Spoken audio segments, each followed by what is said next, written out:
This is the Unlock Your Inner Creator series, and I'm your host, Noilyn Mendoza. My intention with this series is to spark conversations with passionate changemakers and creatives that bravely dared to dream of new ways and took massive action. Despite the chaos that's happening around us, a radical and liberated future, a new earth can be realized and is possible if we choose to take brave steps. So I invite you to explore with me what that could look like. Welcome back. This is season 3 of the Unlock Your Inner Creator series. So, for this episode, we're more than halfway through winter and February, as a matter of fact. Valentine's Day just passed, so happy Valentine's Day to you all. And in the spirit of all things love, I'm leaning into what it means to love oneself. What are we doing to nourish ourselves? So with that, it's only fitting that for this season that we focus on the power of the pause, slowing down, restoring ourselves, and nurturing ourselves in all the ways, because rest is also a vital part of creating. So my intention for this series is to spark conversations with passionate change makers and creatives that bravely dare to dream of new ways and took massive action toward a liberated future, not just for themselves, but also for others. So as we open this conversation, I call on the energy of winter, the energy of conservation, reflection, and going inward. What does it mean for you to slow down, tend to your dreams, and give space for deeper connection to yourself and others? So I invite you to explore with me what that can look like. And for today's episode, I'm super excited to have Angela Linghu, who is a healer, orthopedic occupational therapist, and folk herbalist. Her background in healthcare set the foundation for learning herbalism and ancient medicines, which led to the beginning of her company, Apotherie. So aside from being a medicine woman, Angela spends most of her free time wandering the San Gabriel Mountain trails and California Sierra. So everyone, please welcome nature lover extraordinaire, Angela. Hi, everyone. Nice to be here. Wonderful. I always like to start these conversations by calling in folks that have influenced us. So, who has been the most influential to you, Angela? I think in this journey of creativity, some of the most influential folk are Janelle from now Kin Unified Healing. She is the one who really drew me into the unknown to explore my creative side and be brave in pursuing some of those things that I know so deeply about myself. Grace Chong, she is a pet photographer, but she also does a lot of things in creativity. She also has a podcast. I actually met her through Kevin's previous nonprofit job, and she's just been really inspirational in just kind of being a role model and being this Asian American who shifted from corporate to creative life. Those are definitely the top two people that I can think of. And also Kevin, just seeing his journey, like he brings in a lot of that corporate training, which I don't quite have, but it helps to really ground me because I have a million ideas all the time. And he kind of brings me back just to help me stop and think a little bit before I start to move. And for those that don't know, Kevin is Angela's other half of Apothary, both partner in life and partner in business. So I love that you had brought him in. And this is a great segue to my next question. So you have many years and a background in allopathic medicine, but I know you're a little bit of a rebel, Angela, so you would always kind of integrate Yeah. ancient medicinal practices into your own work. But what I think is interesting is you kind of shifted completely, and you and your spouse Kevin launched this incredible business right as the world, all of us, were beginning to shut down. So take us on a journey. I'm very curious to hear what was the catalyst for you to make the shift to doing the work that you're doing right now. Where did it all begin? I would say somewhere around 27 years old. I was living in Mammoth. I had my first job as an occupational therapist, but that town itself is very unique because so many people are considered, quote, transient because it's a ski town. So many people move there for a little bit, ski, camp, backpack, and then they leave for the next town that they want to explore. And a lot of those people were my patients. So getting to know them over 4 to 6 weeks of therapy, you really get to create this relationship with them and really, for me, get inspired by this lifestyle that is not common for Asian Americans to be so nomadic and travel around as they please, going from town to town just to chase snow. And I think that was really a shift for me. But also at the same time, I lost some of my first patients, working in healthcare. Some of them are older, so you get to be with them in those last hospice stages. And I think always having that opportunity to work with the dying really helps to shift your personal perspective on your life, because you see how limited things are in terms of time.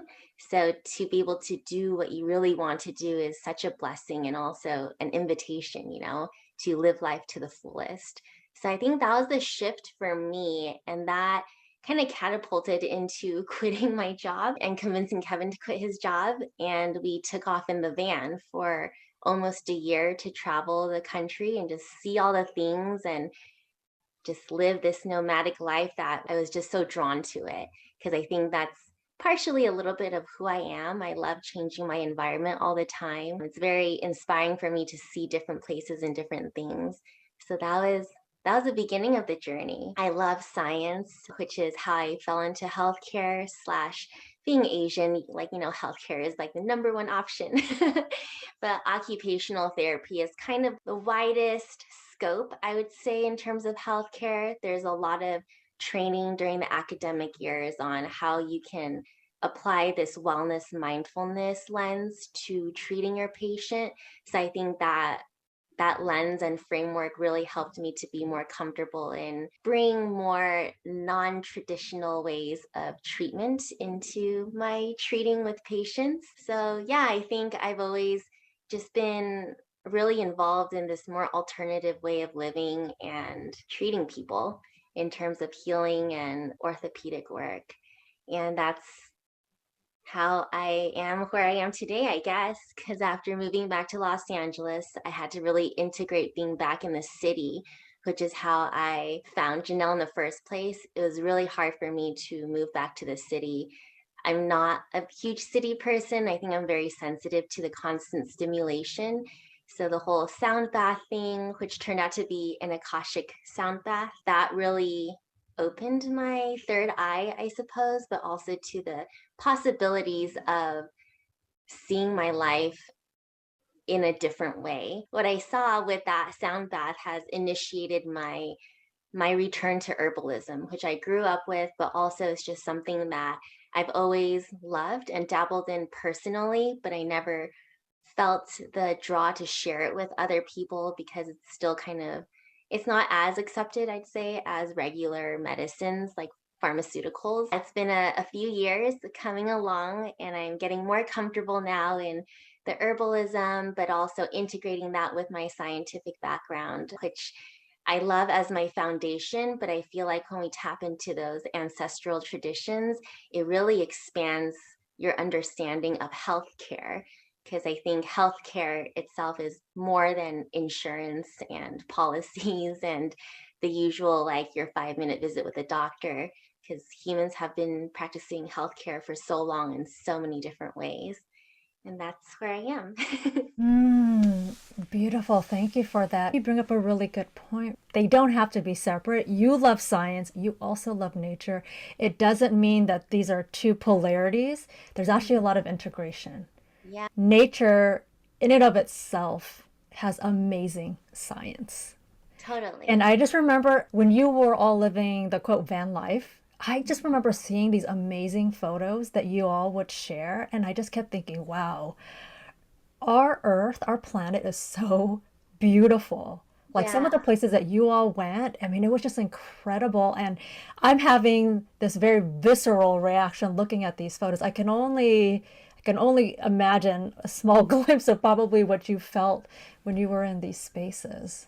Yeah, totally. I think full wilderness immersions are always such an emotionally expansive experience for me. Growing up, I was taught to not be very emotional, to be more logical. And there's just something about being out there that it doesn't quite make sense all the time in terms of words, but it's like a feeling of oneness.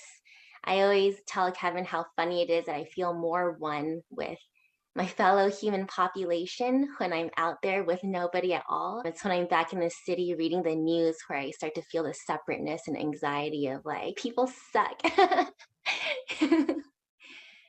Absolutely. But I think it's that, like they say, you go to the mountains, you go to the wilderness, in some ways to detach from this Yeah. matrix, as some people like to call it, but also it's a way to connect, which I think is so fascinating. And it's to understand this idea of being relational, not Yes, just to other people, but to all living things absolutely. in many ways. Oh, what a beautiful journey. You had also mentioned something that herbalism was something that you grew up with. Talk to me a little bit about that because I remember you sharing a story in your IG of when you were young and you would go to both. You would see a traditional Chinese medicine doctor and you would also go to a Western doctor. Talk to me a little bit about how it was to have herbalism growing up and if you could share any stories around that.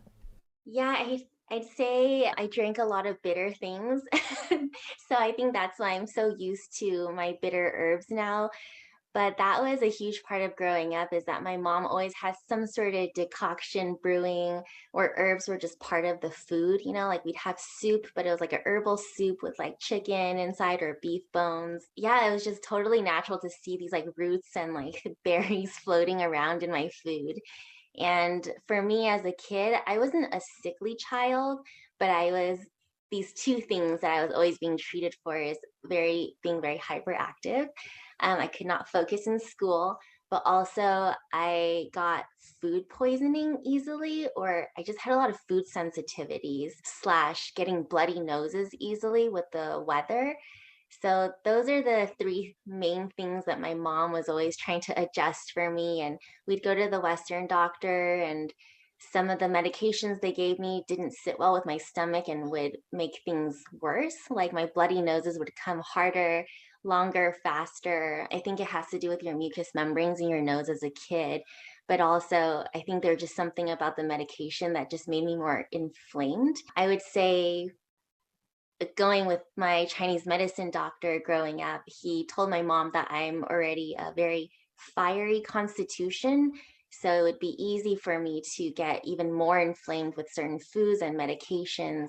And from his perspective, a lot of Western pharmaceuticals do cause some more inflammation and dryness in the body. So it's a little bit of an imbalance.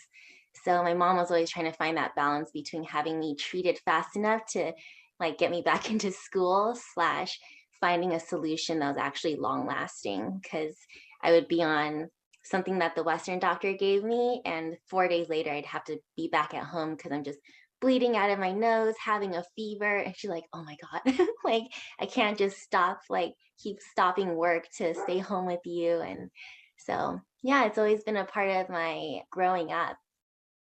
It's interesting because oftentimes we take from our own life experiences and it shapes the way that we approach things in life. I'm sure that it gives you a different perspective when somebody buys your products and Yeah. how they can use it as well. Your spouse, Kevin, has Mhm. used herbal remedies too with some of the other health issues that he has as well. So Yeah. I love how it's not just you're sharing this information, but you also use it in your Yeah. everyday life and you've used it for a really long time. Yeah, it's kind of an elemental herbalism approach, I'd say. And I think personally for me, it's helped me to understand myself better, but it also helps me to understand other people without judgment a little more because you just Mm. start to see people as these blends of elements and having more of this, like more fire or water and less earth, and then you just kind of start to see them in this very natural way, because we're all nature, right? But I think we've been so medicalized that sometimes we just think of people as like different diagnoses, like so Yeah. like generalized anxiety, or like they have ADHD or whatever. But from an elemental herbalism perspective, you might say that they have more air element in their body, so you would give them more grounding herbs to bring that earth balance in. So I think that's really helped me too in terms of navigating the world and my patients. And yeah, as a healthcare practitioner, it's hard to not have that sense of judgment sometimes, but it's kind of adjusted my thinking to like, oh, it's just nature. We're just balancing nature, like earth bending or fire bending. Mm-hmm. Mm-hmm. Ooh, that is so good. I love how you brought up the four elements and how if we can understand if you have more of one thing that maybe you're lacking in another. So it's all about balancing it. And then you said when you were a child, by nature, you had a lot of fire Mhm. in you. You're being given something that's going to give you more fire that's actually not helping you. Maybe you needed Yeah, something else.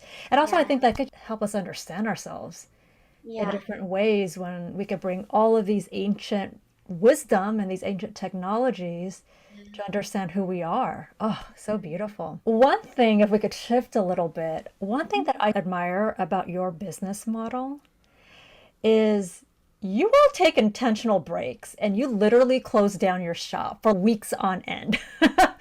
And I remember when I first saw this, I was, wow, they're really brave. As a fellow small business owner, many of us feel like we have to constantly be producing and putting forth offerings, marketing, letting people know about our services. Part of it's a little bit of a fear being, oh, if I don't show up, are they going to remember that we're here? But you will take a different approach. And so I wonder if you can explain to me a little bit about how you all landed and decided that this was important for your business. Yeah, I think, well, when we started the business, Kevin had just lost his job and we were in transition, and I think that helped because he was having a very reflective moment and seeing what wasn't working for him anymore. I don't think he's ever stopped to think about that because he's such a good generator. Like he can keep going. He's like an energizer bunny, you know. But for me, I've always known that 3 years is around my max, that I can keep going. And then I just become this really burnt out, bitter, negative person. And I recognize that pattern. And I think according to my parents, they're like, you need to stop flaking on things and quitting and this and that. But then I realized with the whole like the spirituality and just becoming more mindful of my own energy is that this is a pattern that I need to listen to. And I realized for me, I'm a very project based worker. I have big bursts of energy. I'm a sprinter. And then afterwards, I want to rest. And then I sprint and then I rest. So when I put myself in a situation that's a very corporate industrialized model of working for someone else, I get really exhausted because I have to show up every day for certain hours, even when I don't want to. And that kind of catapults me into being like feeling crappy all the time. And then I start leaning in on more coffee, or I'll have wine every night to kind of like adjust and adapt to the schedule that doesn't work for me. So I just wanted to kind of switch my life around with COVID and the pandemic. It was kind of it was an eye opener, right? It was an invitation to everyone to say, how are you going to be 100% healthy during this time? And I realized for me to be 100% healthy, I really have to choose my energy schedule so I don't get burnt out, so I don't get sick. And I think that was a large part in us figuring out how to integrate that into the business, because it's so easy for me and Kevin, being type A overachievers, to keep going and keep producing, but we know what the end result is. So we kind of, pedaled backwards and said, let's take inventory of our privilege and abundance, to be honest, and see how we can start this off slow and methodical and intentional, and take those seasonal breaks so that we put that into our schedule that we are going to take a break. And maybe it's a financial loss, but this is the beginning of our new business and we're in it for the long run. It's going to be a marathon. So we'll lose a little money now, but in the end, we'll be able to still do this in 7 years or 10 years versus me being totally burnt out by year 3 and saying, I quit. I'm going to do something else. Oh, Yeah. so good. So good. This whole idea around seasons, because I know you both are very nature based, right?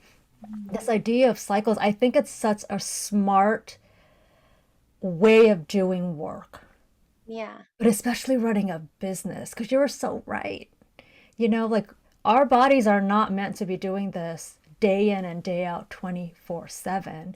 Right. And I think, like you were saying, you know what burnout looks like, you know what overwhelm looks like. And if you're committed to this work, to this vision that you have got to figure out ways to sustain yourself. And if that means shutting down the shop Yeah.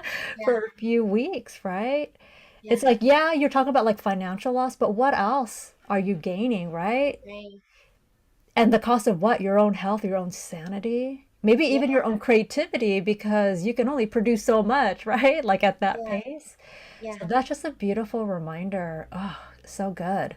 Totally. Because when you're burnt out and tired and stressed, there is no creative juice left. No, That's so important for a creative business is that you have that mental capacity and physical capacity to channel whatever inspiration comes through.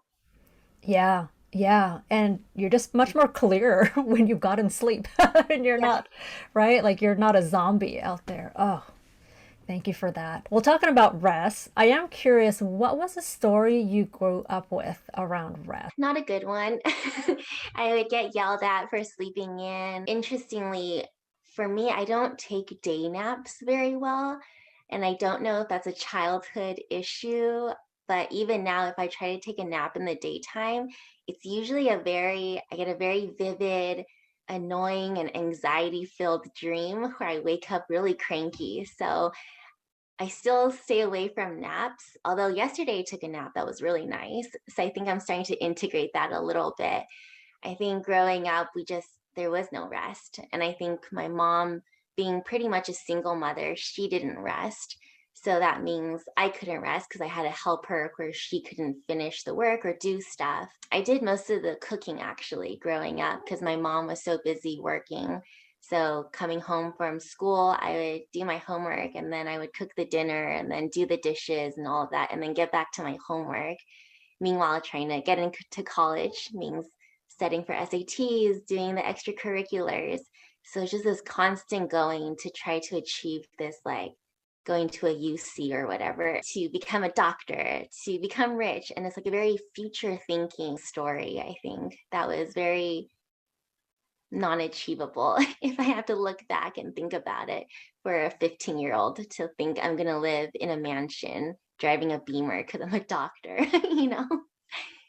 Yeah. Yeah, absolutely. And you just raised to me, if we're thinking too much about the future, of course you're not going to rest because you keep trying to strive for Yeah. there, right? What's out there, as opposed to I feel there's something innate and rest about being here right now. You're understanding your body just needs to slow down. Mm-hmm. Mm-hmm. You're being very present and mindful and intentional. I think you had mentioned being intentional of Yeah. how you move and how you Yeah. be. Oh my goodness. Why do Yeah. you think it's so hard for people to rest? I mean, particularly people like us. I think you mean like for Asian Americans? For Asian Americans or communities of color or the global majority for immigrants, children of immigrants, why do you think in our communities it's so hard Yeah. for us to rest? I feel like, at least from my personal experience, I'm very ambitious and competitive. So I always felt like I had to do better and be better in order to compete against general society. There was always this like idea of climbing the ladder or getting to the top or breaking the glass or bamboo ceiling. And you never really quite get there because you don't really know what that is. It's a very airy concept that's not really grounded in any reality, I feel like, but it's just something there that's always dangling you forward. And now that I'm in this space of becoming more educated in colonization, industrialization, and taking time to think about that, I think we just live in a society where there's that dangling thing. It's like, you'll never get here, which it's like, what is here? It's like being a billionaire or like Tesla or Amazon guy. And that's just exhausting. But I think people are just so used to it. And it's like, well, that's reality. I mean, just yesterday, my dentist, he was saying, like, this is just reality. You have to suck it up and you have to work hard and you'll retire when you're 70 and then you'll die. I'm like, that's really sad. I'm like, I feel like you're really sad. But I hear that from all kinds of people, like my friends, even from young people. It's like, this is just life. Like, it doesn't have to be life. Like, the change can start with our generation, and it gets better if we start to change that. Yeah, absolutely. And I think in so many ways, right? You are an example of this unlearning, of that Yeah, it could be very, very different. And it's not to say that it's going to be easy, but there is another way. And to believe that there's another way. And I think to your point about your dentist, it's like there's no other way. This is it. yeah, But there are so many different truths and so many different realities if we choose to open our eyes and see it. right. Oh, and then in some ways, I feel like having spent so much time in nature, I think it has given you a different perspective, right? Yeah, Because I know that you all are also avid gardeners, and if you have been around plants, if you tend to plants, if you grow plants, you just know this whole idea around you cannot force the seed to germinate. You cannot force this plant to produce fruit. You just have to step back and allow nature to do its work because it's so intelligent. yeah. And it's going to grow slowly at its own pace, but it's going to get there. Yeah, absolutely. I mean, it just reminds me, I have this garden bed and I've had these peppers. They just been like the strangest peppers. They took forever to germinate. And I think it's because I didn't give them the right conditions. I wasn't fertilizing them. And then I was going to pull them up. And for some reason, like winter, like you're not supposed to grow peppers, but we have very unusual weather these days in Southern California. Out of nowhere, my cayenne peppers were suddenly prolific. I almost pulled them out because I was like, it's not time. I need to put other plants in there, like cold weather plants. But then it just reminds me of what you were saying. If you just kind of chill out and step back, things have a way of balancing themselves out and Yeah, doing what it needs to do because, we're from nature. Our yeah, bodies are intelligent. totally. Yeah, We just nature is listen. resilient. It's, through thousands of years of evolution that every natural organic being is really perfect in its growth. Oh, it's perfect in its growth, however that looks like. Yeah, exactly. Oh, that's so Yeah, I was just beautiful. thinking, you made me think of like how we're out in nature all the time. And I think that has been a marker for me, or it helped me get a understanding of my baseline. Because my nervous system is so chilled out when I'm gardening or I'm out backpacking for days on end. And I feel the stark contrast as we come back to the city, or I get back onto like my emails or something. And I can just feel that like weird, wiry anxiety building up. And it's also given me that time that reflection to pause and be like, what is this weird feeling? Like, what am I not liking here? Because I was just so happy, like out in the mountains, even though like I'm sweaty, dirty, like my usual creature comforts are not here, but I'm just so like happy. And then I get back in the car, come back to LA, and like there's traffic, and I'm like, what the heck? Yeah, So absolutely. yeah, What are exactly. other things that you like to do to nourish yourself, to rejuvenate? What are some of the things that you do? Spend time with the animals, like the cats and the dogs. They're just like spending time with your plants. They're just so chilled out and grounded in this earth that I really feel like it's a little bit of earthing, just to pet your dogs, and they can be pet for a whole hour and just enjoy it. And that's something I'm trying to learn from my dogs, because even for me, as I'm meditating or sitting in the stillness around 30 minutes, I'm like, I think I have to go do something. I'm like, I don't know what I have to do, but I need to get up and go do stuff. So learning to learning from my pets just to chill out a little bit and just enjoy the present moment of receiving love and comfort. Herbal remedies, I take tinctures for myself to just kind of to go through the day. It's not like a daily routine, but there's mornings when you wake up and you're like, I feel weird. So I just start my day with a grounding medicine, like a cup of tea or some tincture in my coffee. But I think my number one thing really is just getting into the van and finding a spot in the mountains to park and just removing myself from the house. Because I find that when I'm here in this constant environment, I can't stop doing stuff. So sometimes I just have to physically remove myself. So I have to stop doing things. And that usually tends to help. Yeah.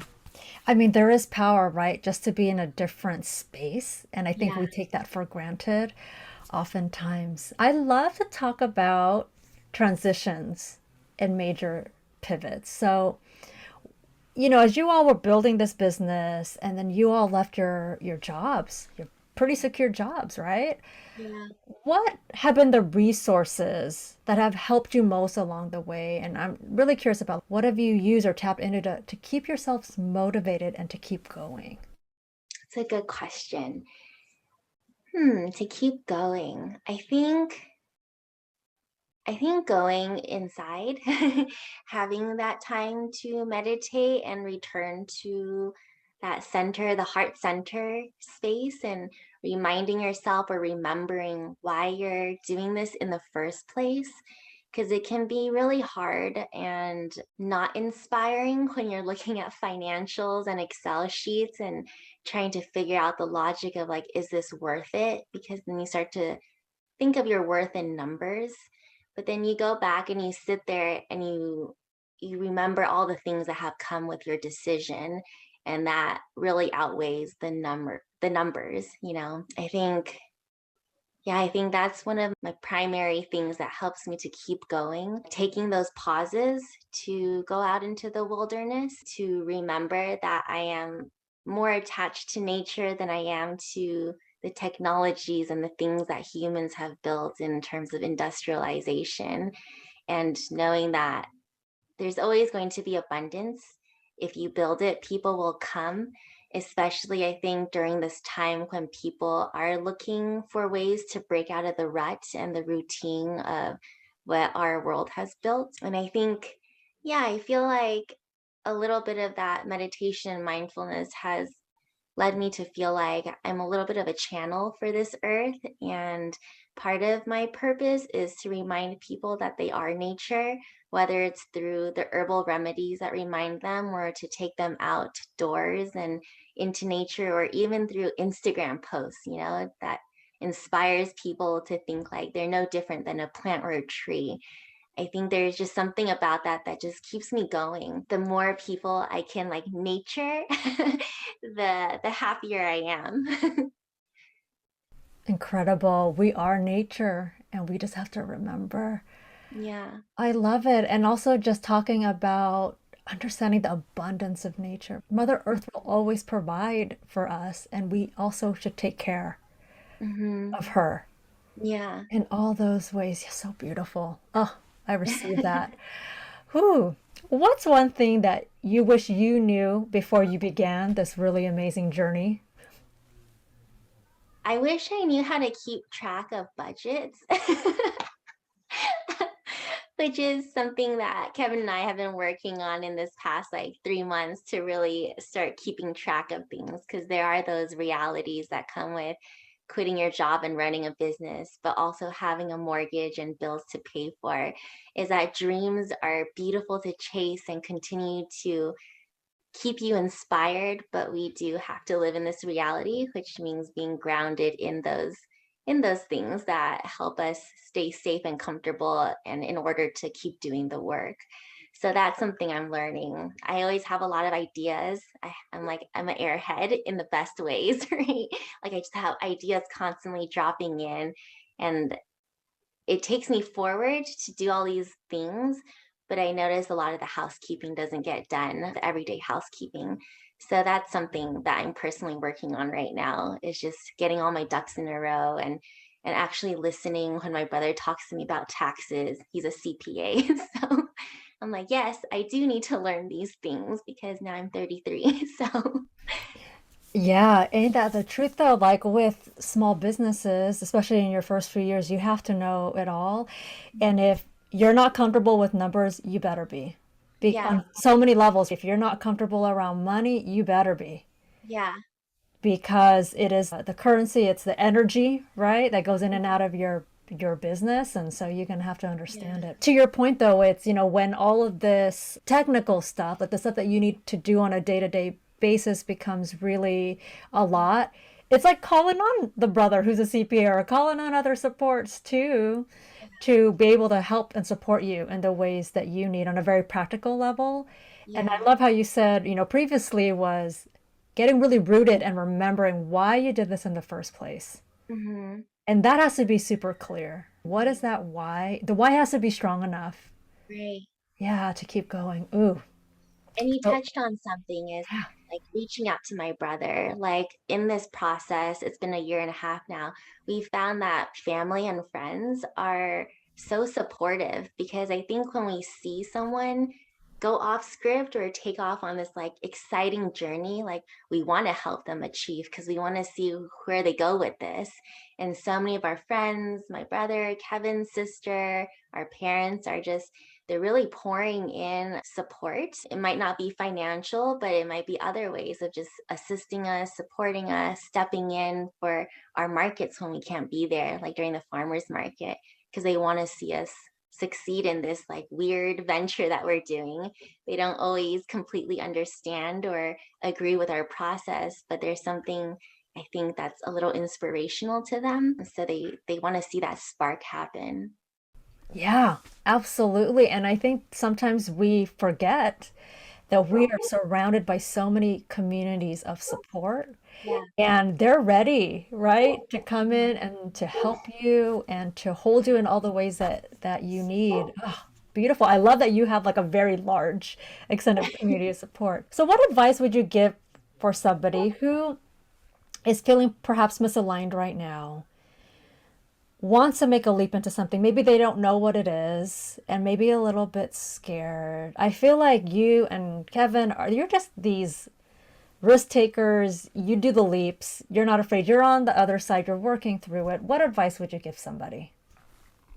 I think some of the advice I've given my own friends who are working through this is that they always tell themselves at the end of a long day, it's not that bad. At least something something, and they keep telling themselves that story. It's not that bad. At least blah blah blah.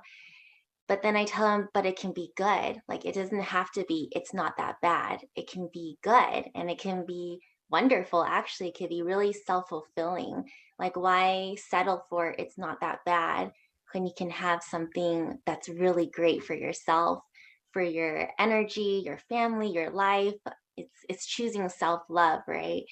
I think I think we've been trained since younger that we have to work for someone else to support the dreams of others. But I think there's enough abundance in the world that you can achieve your own dreams and support others' dreams.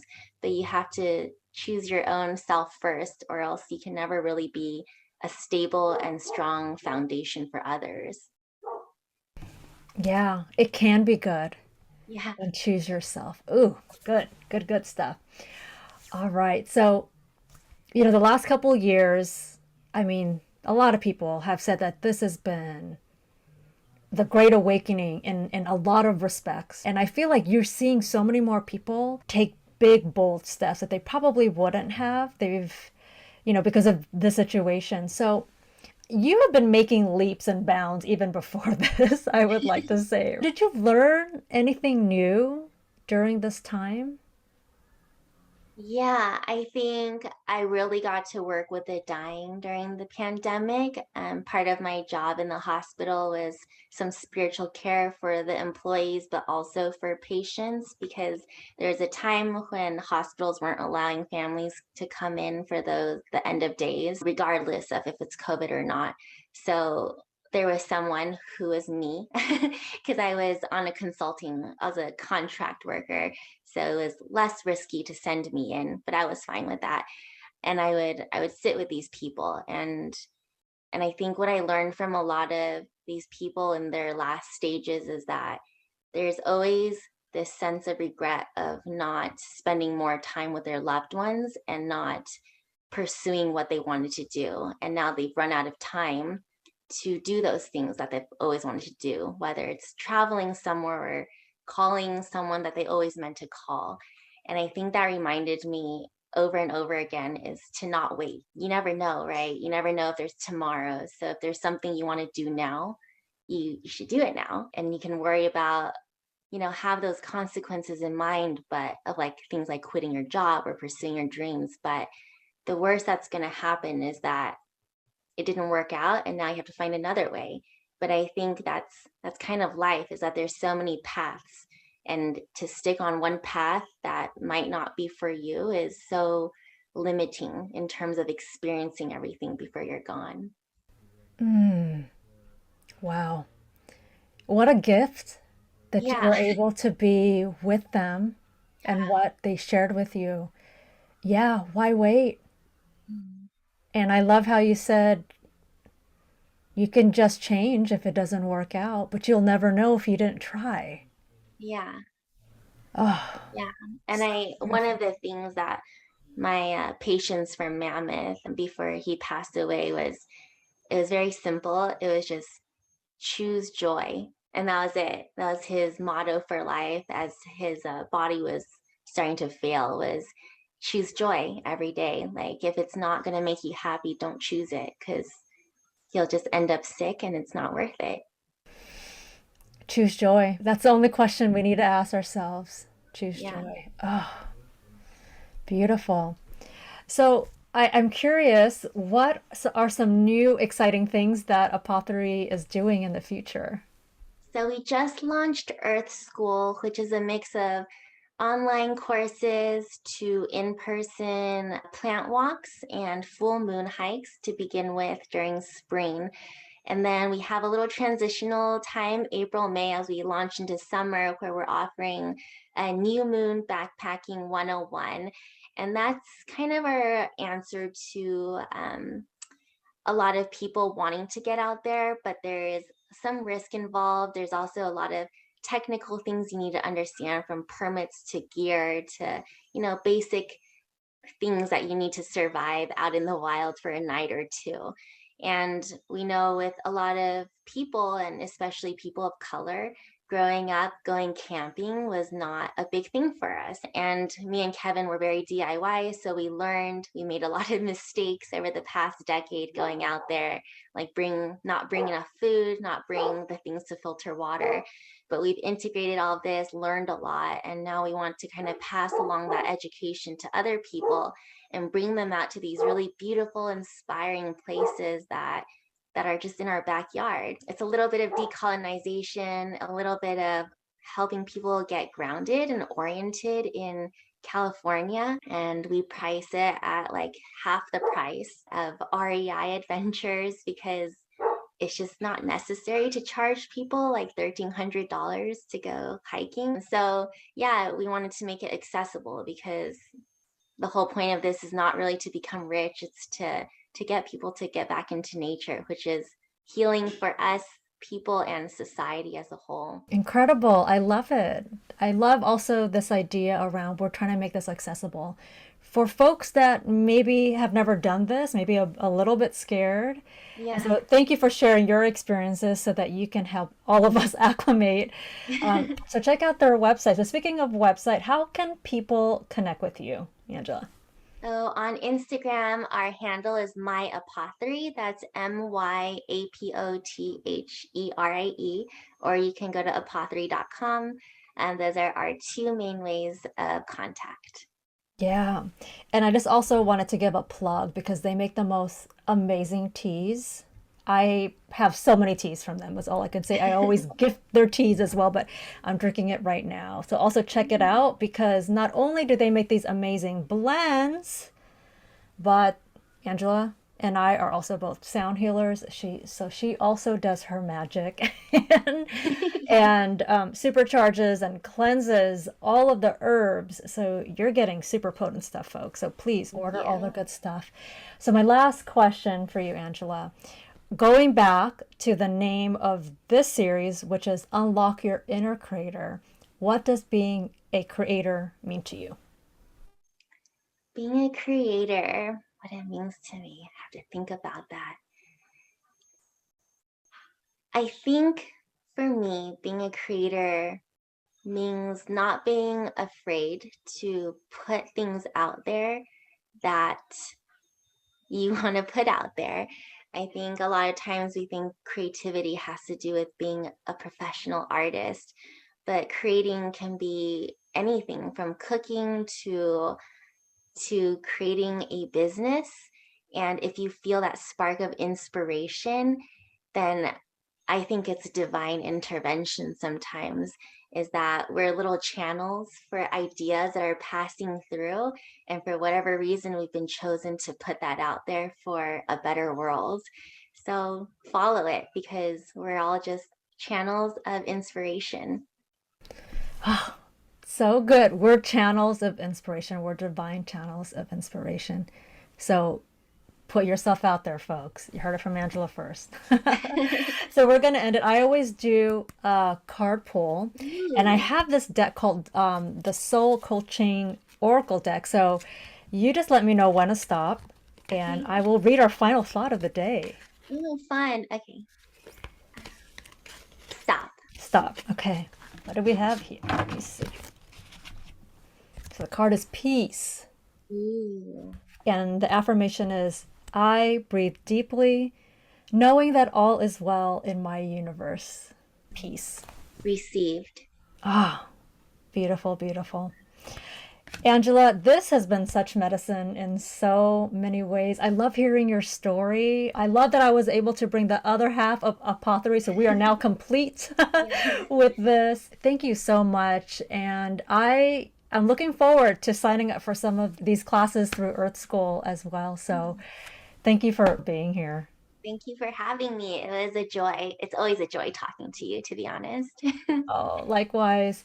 Well, folks, that is our episode for today. I hope that you will tune in the future weeks. And just remember, it's winter, and I also encourage you to do all that you need to do to rest, to nourish yourself, and all the ways that you need. Until then, we'll talk to everybody soon. For listening. If you enjoyed this conversation and you'd like to help support this interview series, make sure to tune in to the next episode and share it with others. To catch all the latest from me, you can follow me on Instagram at The Radiant You, you as in the letter U, and sign up for my newsletter by visiting www.theradiantu.com. Again, that's theradiantletteru.com. Thanks, everyone, and remember, dream big, dream bold, and take brave steps. I'll see you next time.